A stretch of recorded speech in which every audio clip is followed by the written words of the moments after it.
We are now streaming. All right. Hello, everybody. This is Dan here, and I am with Sharon Entz from Crust Crumb, and we're gonna make some sandwiches today and talk about sandwiches. And I'm also here with Sam, and Sam and I will be monitoring the Facebook feed for questions, and we'll try and get as many of them answered as we can. So just ask us questions if you can, and we'll do some of them at the end.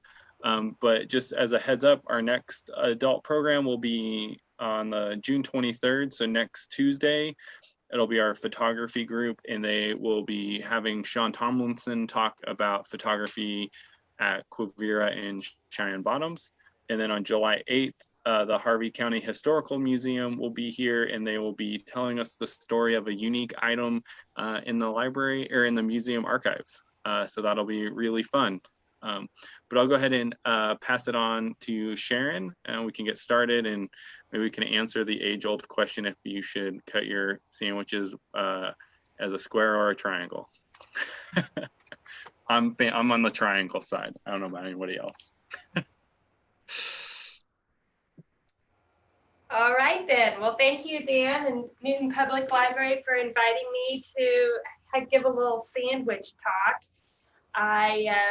I'm pretty excited to be here, and I always like eating sandwiches. And for me, it's it's all about making something interesting with what I have on hand. And so the sandwiches that I eat at home, these sandwiches I've eaten a lot of, and all the sandwiches I'm going to make today are all on the bread that I always have on hand, which is my wheat sourdough squares. And it's partly because I just keep it in my fridge and I can take out a slice at a time, but it's also that they just make really good sandwiches. So the sandwiches that I'm going to make are 3 different sandwiches: breakfast, lunch, and dinner. And the first sandwich, the breakfast sandwich, is, of course, it has eggs in it. Every breakfast sandwich has eggs in it. And and what it basically is a grilled cheese sandwich with a fried egg in it.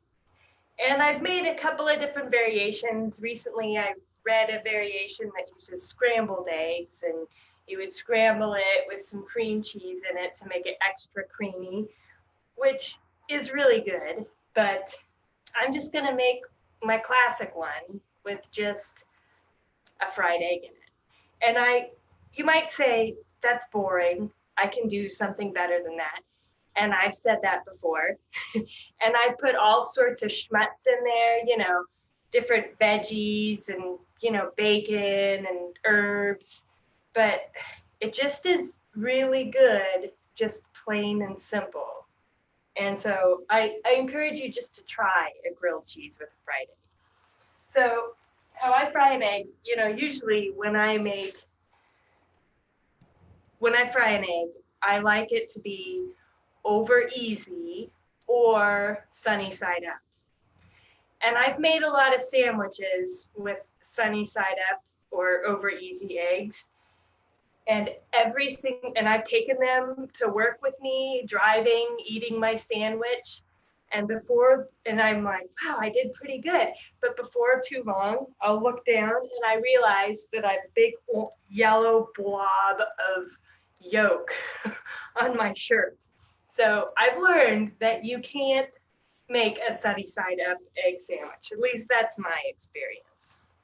So I've got a pan. You can't really see this pan here. There is a stove. I've got 2 pans here, which is kind of hard. We're moving along with the times somewhat. We're getting used to things, and so the library's done a great job with technology. But we only have 1 camera for me, so we're gonna work together and see if we can see everything. So you can see, you might be able to hear the sizzle of the egg. What I'm going to do with this egg, because I told you about the drama with the sunny side up situation, is when I was a kid, my mom First of all, I'm gonna put some salt on there before it's too late. When I was a kid, I would like my eggs what I called couche. And I would ask my mom to do that for me. And that's basically, I want the yolk kind of over the whole egg. So you don't have one bite with yolk and the other bite without yolk. So I'm just kind of making the egg so that the yolk is all over. And I'm also gonna try to, it kind of works out just perfect no matter what, but I'm gonna try to make the egg the same size as what the bread is. Which, you know, it's sometimes easier said than done. But we're gonna wait a little bit longer there.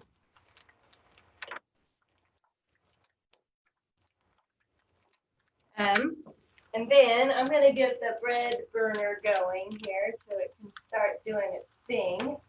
Let me see if I can figure out, you know, I'm used to my stove.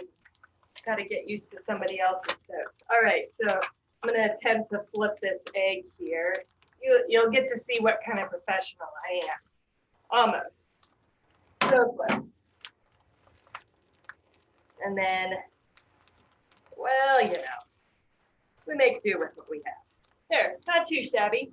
I'm gonna turn the burner off, set that aside, put some more salt, just a little niblet of salt on the other side, and some fresh cracked black pepper, and just let that sit and cook the rest of the way. So now on this stove here, I've got 2 slices of bread, the whole wheat toast, and I do this, I'm very particular about how I do this, and what I do is I put the inside of the bread down first so I can get that warming already, and then I'm gonna flip it and put the cheese on that side so that cheese can start to melt. So there's a debate of when you're making a grilled cheese, what the best fat to use to toast the outside of your grilled cheese sandwich. And I have to admit, I'm on the mayonnaise team.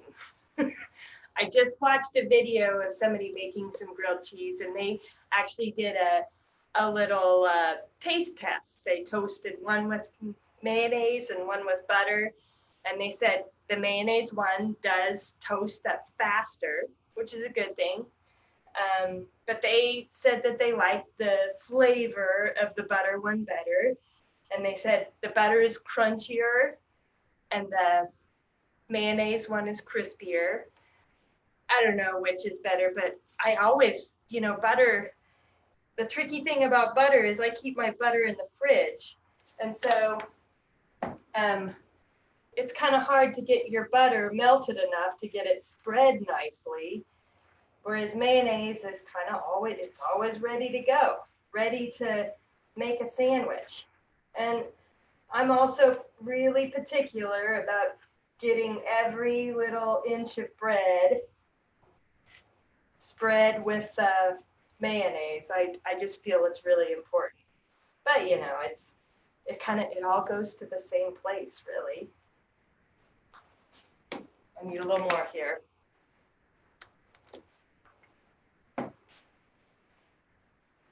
Dan, are you a butter or a mayonnaise person on your toasted sandwiches?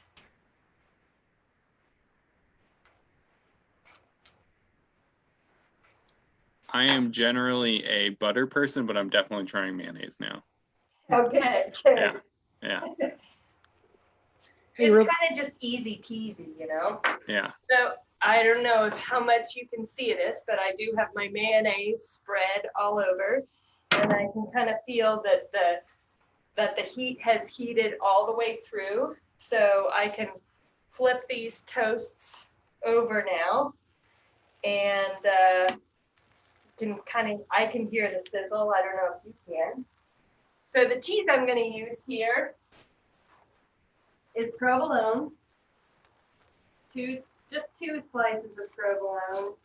Some people go crazy with the cheese, but you know, 1 on each side so everything can stick. And then I'm gonna slide this egg on here.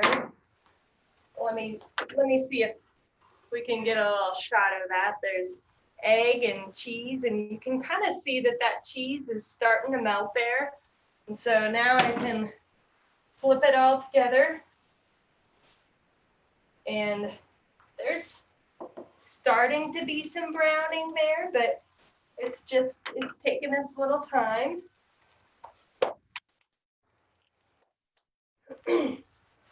Yeah, I've got a question from Kathy. Is there a reason to flip the egg instead of turning it with a spatula?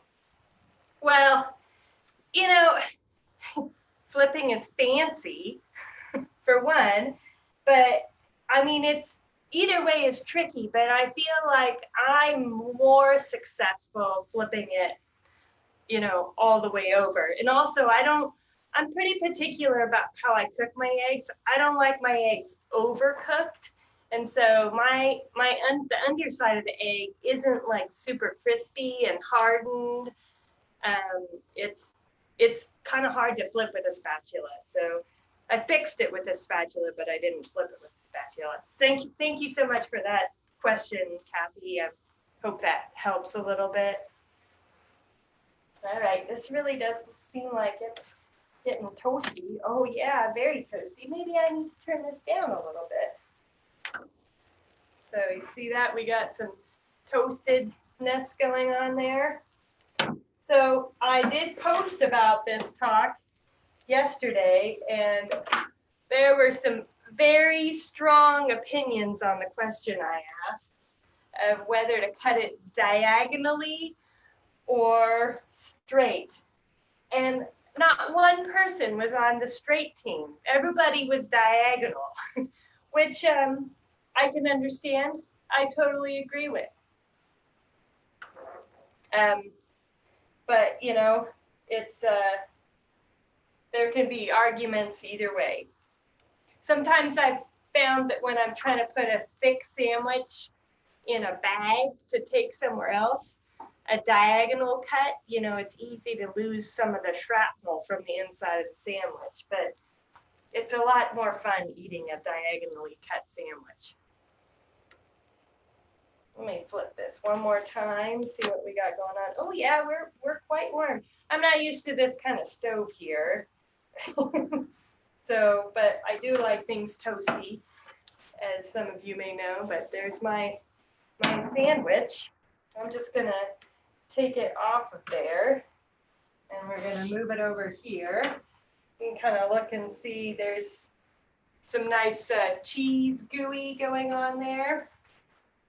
And that's it right there. So we can cut it. I'll just use my spatula since that's what I have right here. I did bring a bread knife along too, but you know, usually I just use whatever is the most easiest. So I don't know if you can see this very well, if that helps, but it's a simple sandwich. It's in a very, very easy and sustaining breakfast. So it's a little hotsy-totsy right now, so I'm gonna just let that sit there. Now I'm gonna take a bite, just a little bite. It's really good. Very simple, very satisfying. I could probably eat one of those every morning for a long time. All right, well, breakfast is done. So now we can move on to lunch. So the lunch sandwich that I have here is, it's a very interesting sandwich. It's not my recipe. It's actually a recipe from NPR. They had a summer sandwich competition a number of years back. And I don't know how I heard about this, but I was instantly intrigued by this sandwich. It's called Diane's Dad's Favorite Summer Sandwich. And it was a woman who had a friend named Diane, and her friend told her about this wonderful sandwich that her dad would always make. And What the sandwich is cheese, onion, tomato, cucumber, and then, which all sounds like the beginning of a hamburger, really. But the interesting part is then there's peanut butter in it, which sounds a little weird. So that's why I wanted to try it. And I brought it all already made. I didn't need to assemble it for you. But so here it is all assembled. And the interesting thing about this sandwich is, so Diane made this sandwich and she was like, oh, it's okay, but not that great. And she was like, but I won't tell Diane that. But then Diane asked her, how was the sandwich? She was like, it was okay. And Diane was like, did you put it in the right order? And she said, what's the order? So this sandwich has a very, very particular order. And if you put it in the wrong order, it just won't taste that great. And I guess the woman who wrote this story claimed that even if you eat it upside down, it won't taste that great. I'm not sure if I necessarily believe that. But, so let me cut this in half. I'm gonna go ahead and use my knife just so maybe I can get a nice clean cut and you can see what I did here. So, can you see that, Dan? So, kind of? Well, let's just talk about this. So the bottom layer is the peanut butter. And then on top of that is thinly sliced onions. On top of that is thinly sliced cucumber, thinly sliced tomatoes, and then a thing of cheese. And because I'm a sucker for the mayonnaise, I put mayonnaise on it on the very top layer. The bottom layer has the peanut butter. You can do whatever you want with that whole situation, but I thought it would be really fun to share this with you because as summer's coming on, I went to the grocery store and bought the cucumbers and tomatoes, which I was like, it's not going to be very good, but whatever. But I made 2 of these sandwiches and I had the other one for lunch and it was still pretty good, even though the cucumbers and tomatoes didn't come from my garden. But it's such a satisfying like crunch and fresh and that unctuousness from the peanut butter. I really do recommend that you try this at least once. And,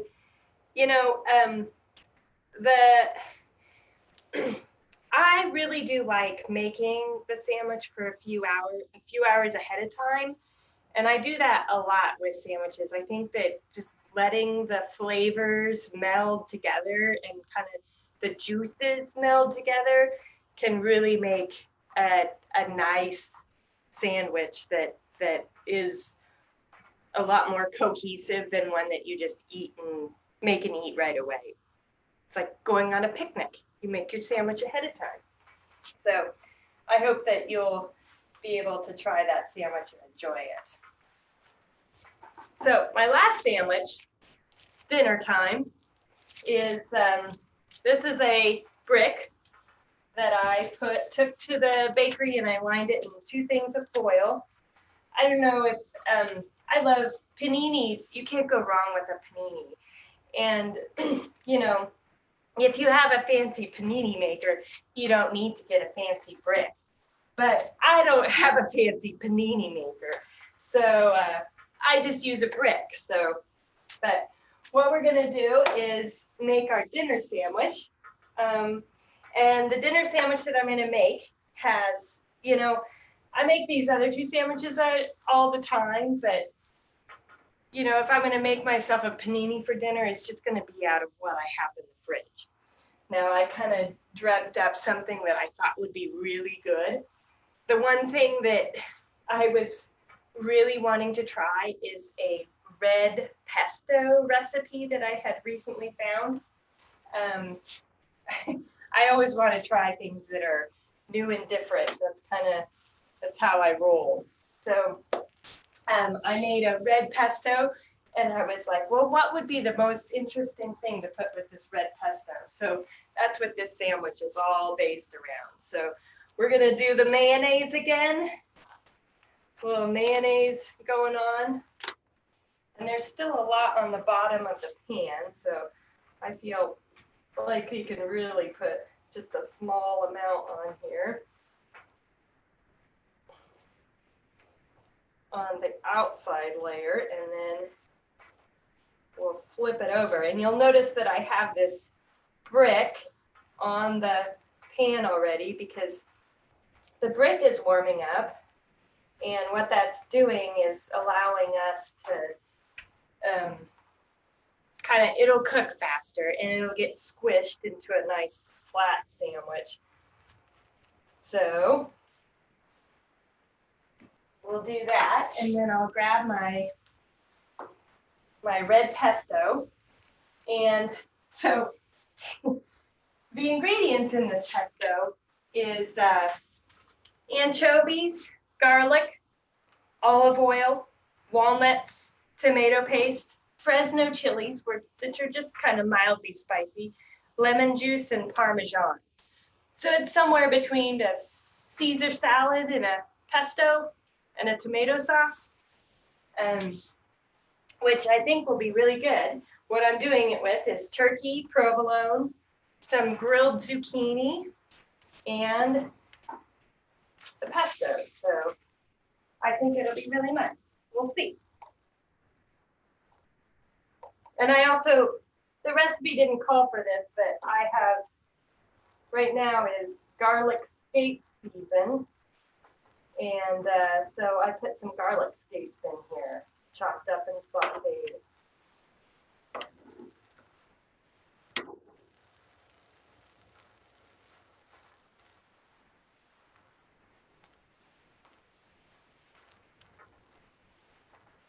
All right, I've got that all spread.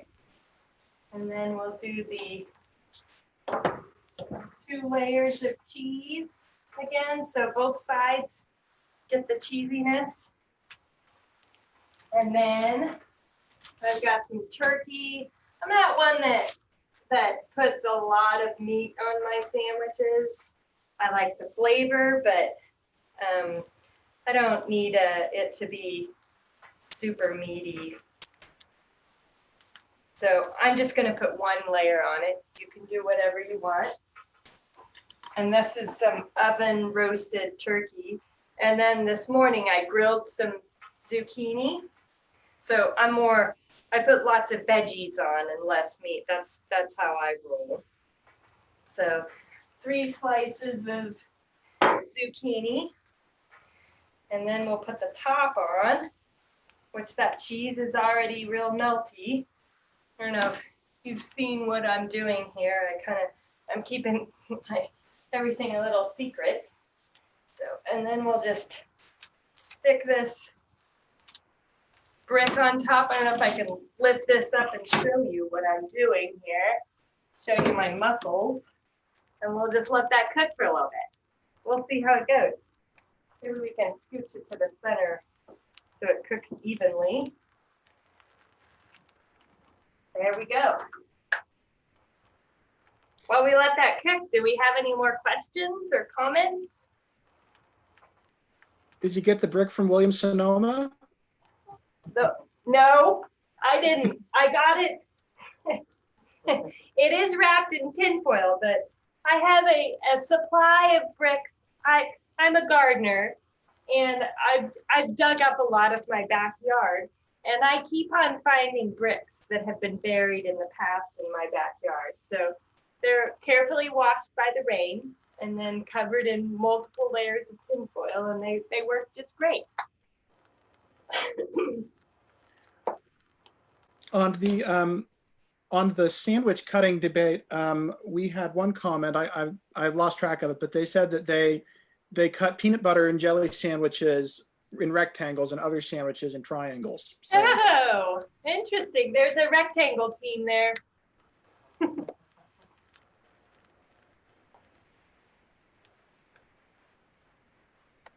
I was gonna say I am a big fan of anchovies, and I think it is a very like misunderstood food.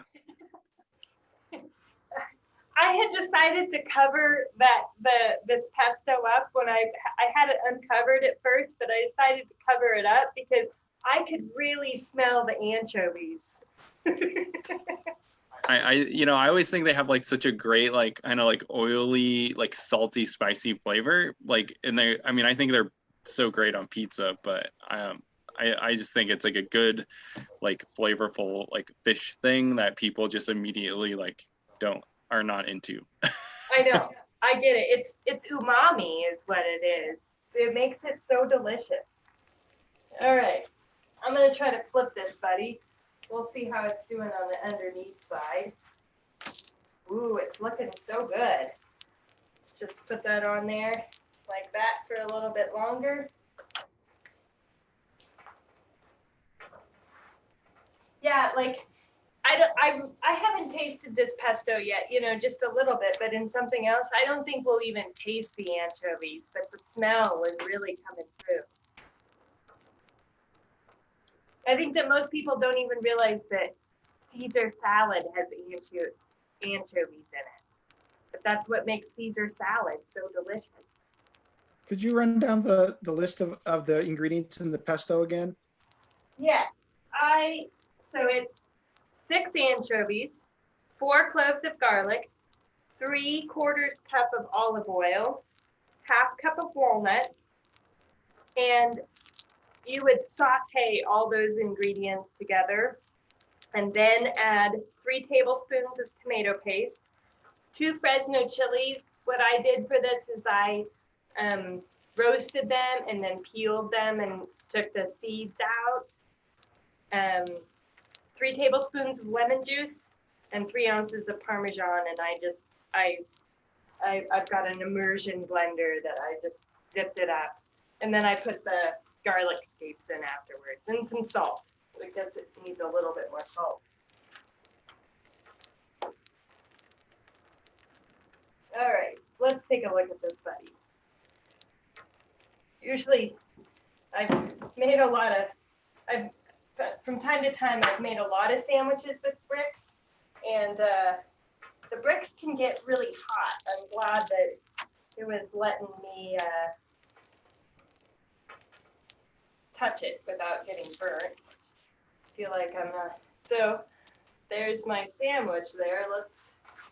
Let's cut it at the diagonal per everybody's instructions.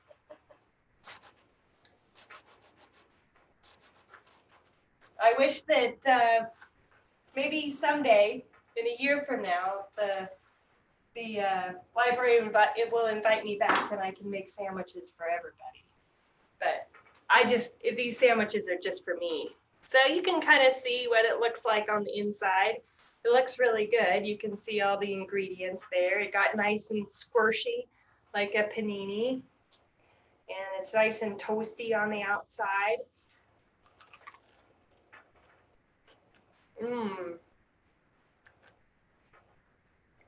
It's a lot like pizza, really. It's really good. It's nice. Really, the best way to make a sandwich is whatever you have on hand, I think, and trying it out and making interesting and fun things.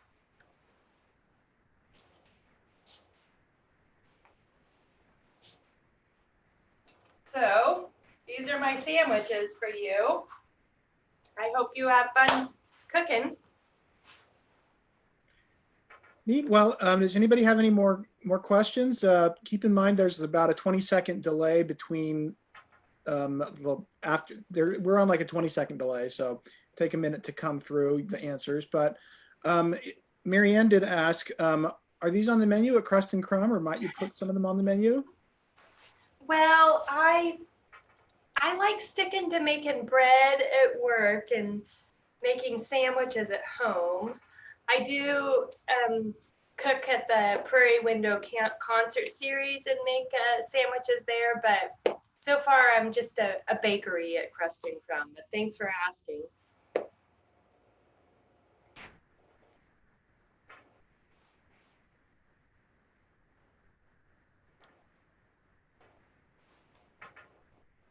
Cool. Let's see. Oh, and what do you call the last sandwich that you made? What do you call it? A panini, Oh, it's just a panini. Yeah. brick pressed panini, if you want to call it, be fancy. Mhm. Okay. Neat. Well, I guess that's a wrap then. Yeah. Dan, you want to say Yeah, anything I was now? to say thank you all for watching and thank you for coming and making sandwiches. And I already saved the Diana's dad's favorite sandwich recipe to make this weekend. So, because I'm excited to try that one. That one looked good. So, Well, thanks for having me, and hope you enjoy cooking. All right, signing all off right. then. Bye, All right. everybody. Thanks for Bye, listening, everybody. watching.